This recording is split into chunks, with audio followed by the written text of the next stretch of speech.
figure fans, it's the one and only Optobotomus coming with another video review. And on today's episode, thanks to the support of patrons such as Emma and TJ, we're going to be taking a look at the new Transformers Studio Series Voyager class Megatron, specifically as he appeared in the very first Transformers live action movie. For the package, of course, you do have that nice open window that fully showcases him. You got the Transformer text with the Generation logo. As I said, he's from the first live action Transformer movie. Then you got a really cool image of him right there with an up close image of his ugly head. So he's spinning around to the other side, and you have a more pulled back image of him, giving a more detailed look at his body. Come around the back. You can see that he transforms in 21 steps from his robot mode to his Cybertronian jet mode that he had in that film. And for his little read-up, it says, Megatron stalks the skies in search of Sam Witwicky and the Allspark. And that's it.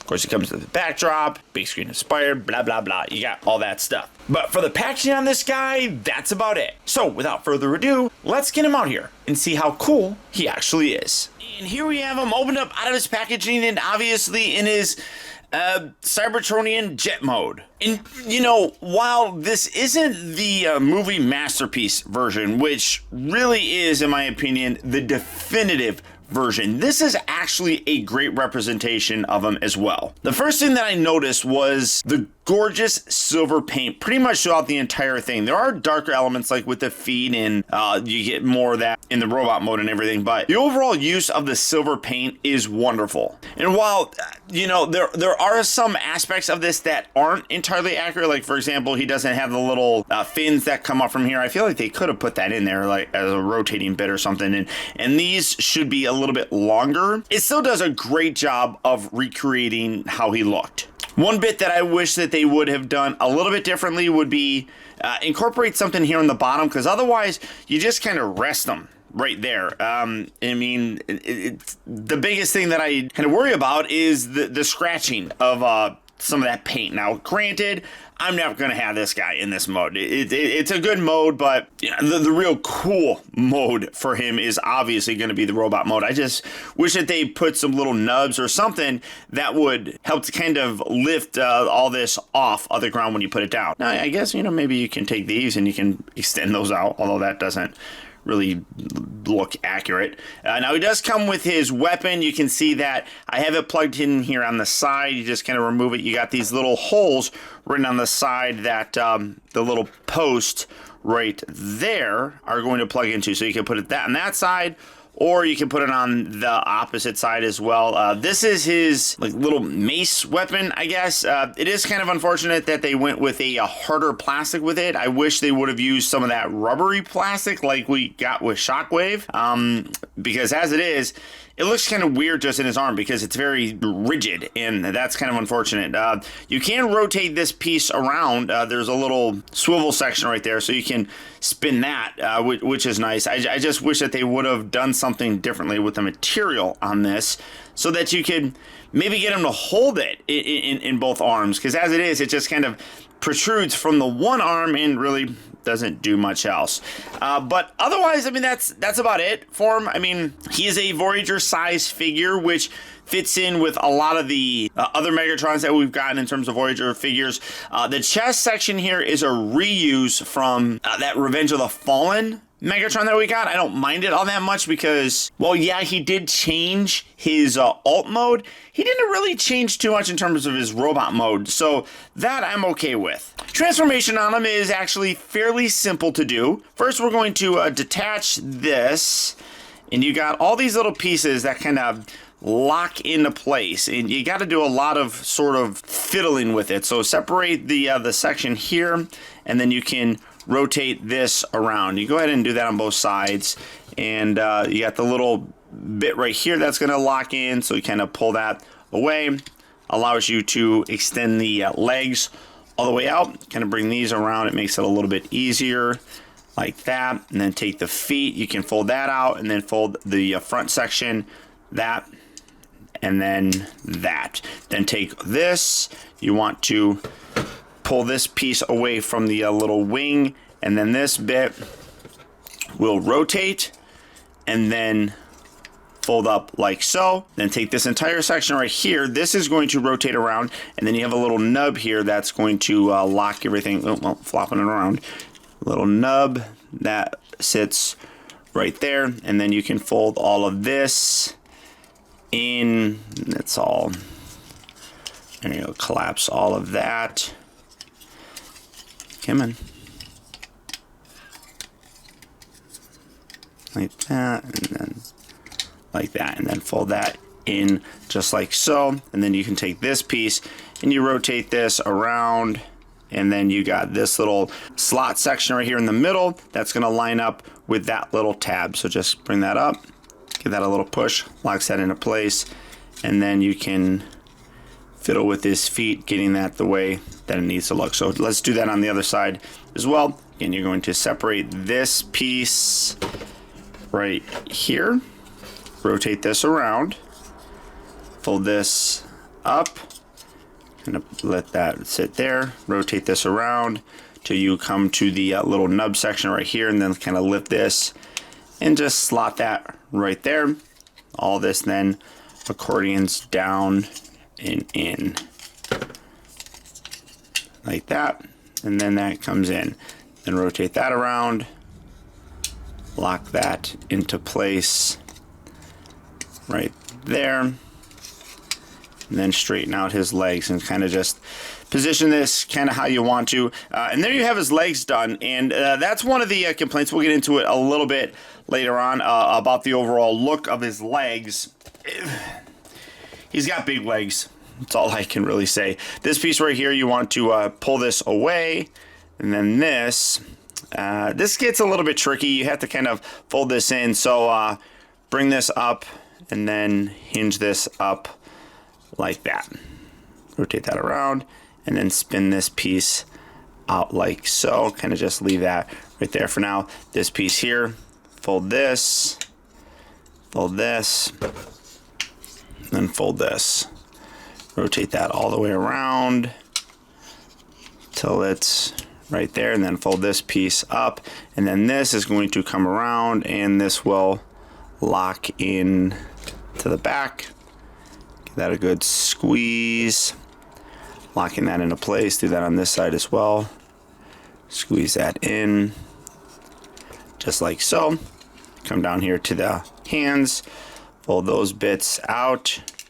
Do that on this side as well. Fold that bit out. Gonna straighten out his head, and that's it. There you have Megatron in his NB01 mode. And again, the guy looks really very good. There are some aspects of him that aren't as good as I would like, that the movie Masterpiece one pretty much nails. I'm trying to keep this position where it's supposed to be.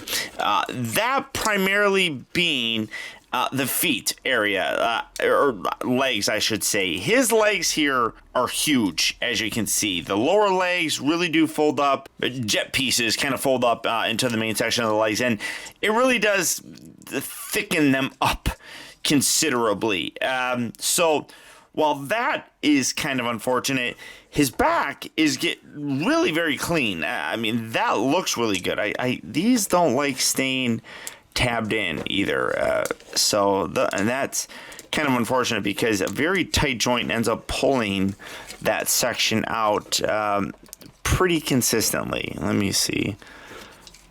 Yeah, that's a little bit better. Kind of have to push in and then back to kind of get it in there. There we go. That's pretty good. So if you don't know, no, that still isn't going there all that great, but you can mitigate it. Now, size-wise, he's pretty big. Obviously, Megatron is a big Decepticon, so bringing in another Megatron to compare him to. Here he is with the Revenge of the Fallen one, and again, you can see that the chest, like I talked about, is just reused, which for me is perfectly fine. I don't mind that at all. Even like the crotch area is reused.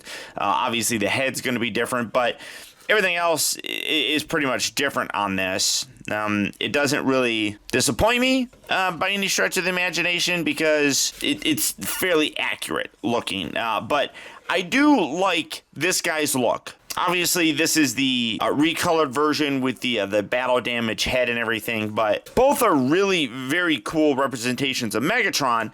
To be totally honest, though, I think that this is one of the coolest looks for him in the entire movieverse. Let's bring in a buddy of his. Here he is with the Leader Class Shockwave. Again, about the same height. So this is still where I do have an issue with him being a Leader Class figure. I mean, he's got a big giant arm, and that's good. I mean, he's got a nice paint job, but this guy's got a nice paint job. So people that were talking about how his paint job should, or use that as a way to justify the price on here. I still don't really agree with it. Great figure. I just don't feel like he's worth that Leader Class price point. But you can see at the head, this Megatron's actually a little bit taller. And finally, his nemesis, Optimus Prime. And again, size-wise, this is right. Megatron was bigger than he was. So again, scaling works really good here. First weapon, this is it. What you do is you take his hand and you tuck this around, and then you just kind of plug this up underneath there. Do I have that the right way? Maybe it goes that way. No, I guess it kind of goes. I guess it really doesn't matter. But you just kind of stick that in there. And this is what I was talking about. I wish it was semi-flexible, that you can actually bend it to get him to hold it in his other arm. Because otherwise you can't. And it's just... hello. You know, if they're going to do something like this, they should have made it where you could have brought his arms together to create that giant fusion cannon thing that he had. That probably would have made more sense as a weapon than this. So this is a fail. First articulation, the head here is on a ball joint. You also have a little hinge right here that allows you to kind of hinge it forward and back, get a nice range of motion with it. I am Megatron! Hugo Weaving's most unfortunate role. Head sculpt is amazing, though. I love that. Can you see that? Can we focus on that? God bless it. That's a gorgeous head. I love that. Super wicked evil. Rotation at the shoulders. The elbows also, or shoulders also do move in and out. But again, that little piece right there just does not like staying tabbed in. So this side is a little bit better now, but that's a really rough joint right there. So just be careful with it. And I also love how as you move it, you can kind of see this little piece here kind of moving on the inside. That's really cool. It does rotate at the upper part of the bicep. About a 90-degree bend at the elbow. I guess you could kind of say that part of the transformation. You have wrist articulation. Nothing at the waist, as everything's kind of like all smushed up there. The hips move forward and back, in and out. And again, tight joints there. Rotates at the upper part of the thigh. Bends at the knee. The knee is kind of an ugly joint. I mean, you can see just how big that is. And it leaves a huge, giant gap right there. So that's a little bit ugly. The ankles, I guess you could say that he's got toe articulation. He's got heel articulation. Not really going to help you get him doing maybe like a walking pose or something. I guess you could kind of do something like that if you wanted to. But with all of these new Studio Series figures, you also do have ankle tilt. But in doing it, it does, again, create massive gapping right there. I don't really know what you could have done to avoid that, but I digress. Lots of articulation in the figure. Really cool looking. Like I said, I do think that this is, for the price point, about as great as we're going to get. Obviously, the movie Masterpiece 1 takes it a much further step along the... Oh, let's bring in... here's Brains for comparison. Here you go. Oh, he doesn't want to stand. Here, hold on. No. Stand. There you go. Brains right there. Still don't know where Wheelie is. Starting to wonder, really, if Pepper swallowed that little sumbitch. But really fun. I do like them. Transformation back. Tuck these bits down and around. Just like that. Kind of straighten these arms out. I'm going to bring these up. And then these, I'm going to rotate those down. Pull that away. Rotate that down. And then come around here to the back. Take this. Fold that down like that. And then this, kind of get that out of the way. These are going to rotate in. Bring that down. Bring those up. We'll fiddle with that here in a bit. And then the head, you just rotate that back around.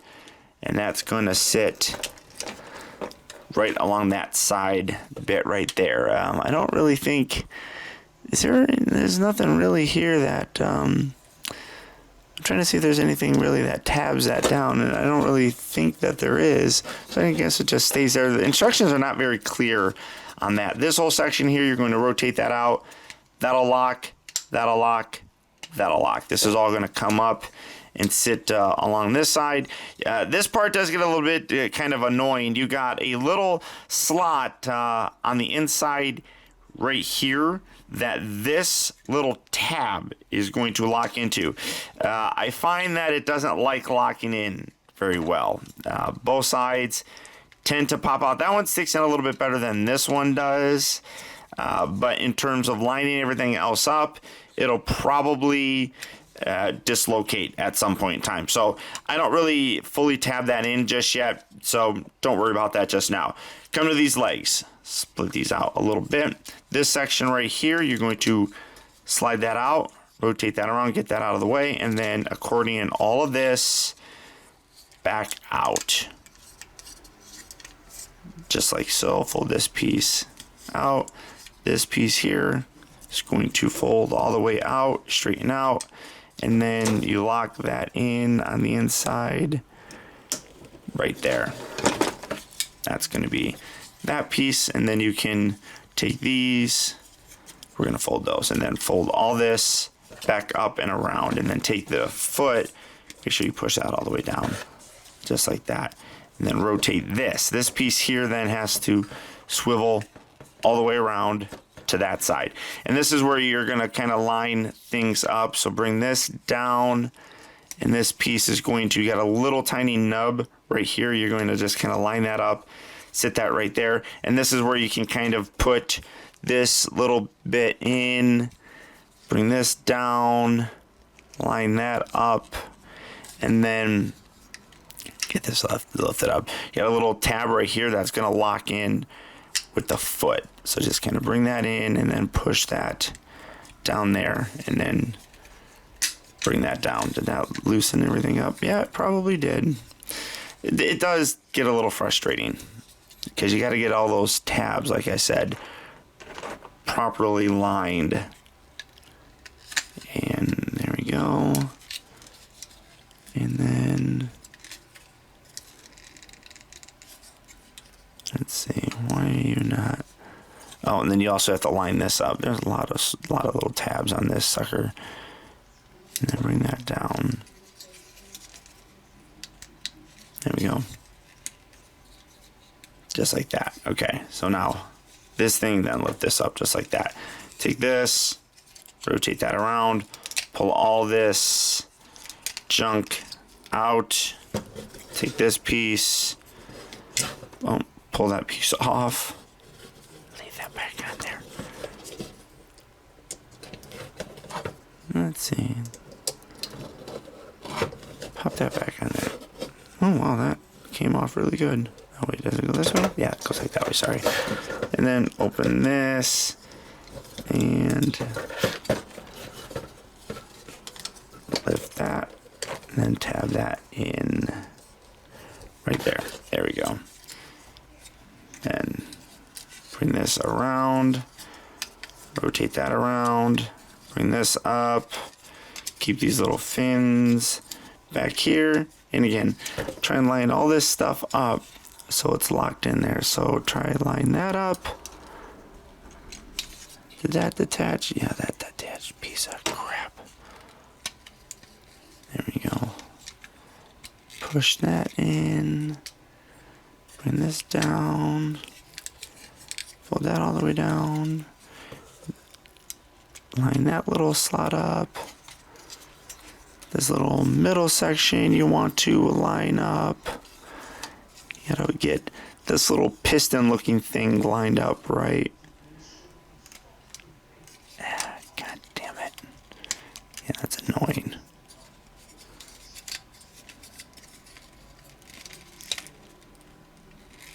There we go. And then bring this down. Lock that into place. And everything down here like detached. So you're just gonna have to clean it up. connect these, fold that all the way down. And for the most part, that's it. But yeah, like, see, like all this dislodged, and it's just doesn't stay in very well. With it, kind of just have to let it rest there. There you go.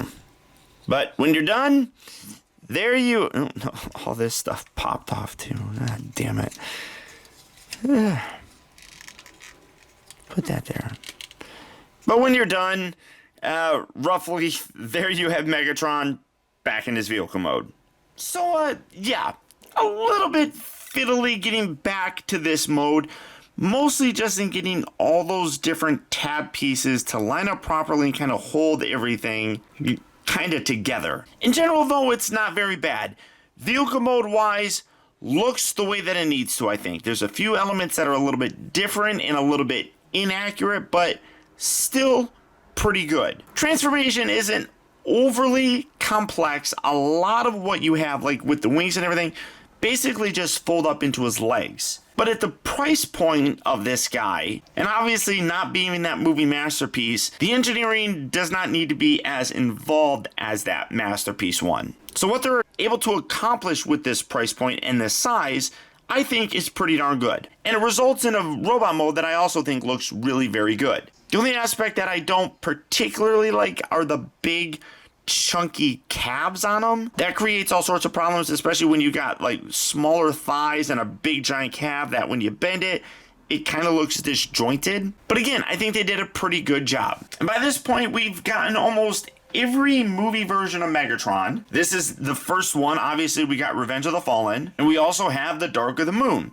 So in terms of the original sort of trilogy, this kind of completes that. And I think it's a really nice addition to your collection. So without question, guys, I would recommend picking them up to add to it. If you can only pick one, this is the one that I would go with. For me, it's just the most kind of eye-catching of all the Megatron figures that we've gotten so far. So all that being said, if this version of Megatron is a figure that you'd like to add to your collection, he's available online at various retailers such as Big Bad Toy Store and Amazon. So for that, I'll put links down in the video description where you can go to those places and check out availability on this guy, as well as the rest of the wide range of Transformer figures. But beyond that, guys, that's about it. Remember, if you like this video, I would really appreciate it if you would help me out by simply hitting that thumbs up button. That one very small gesture actually does go a long way towards helping me out. Through something that YouTube calls audience engagement, things like thumbing up a video, even thumbing it down, really do help out. If you'd like to help out a little bit more, feel free to check out my Patreon page at patreon.com/optibotimus, where through your continued support, reviews like this can continue to be possible.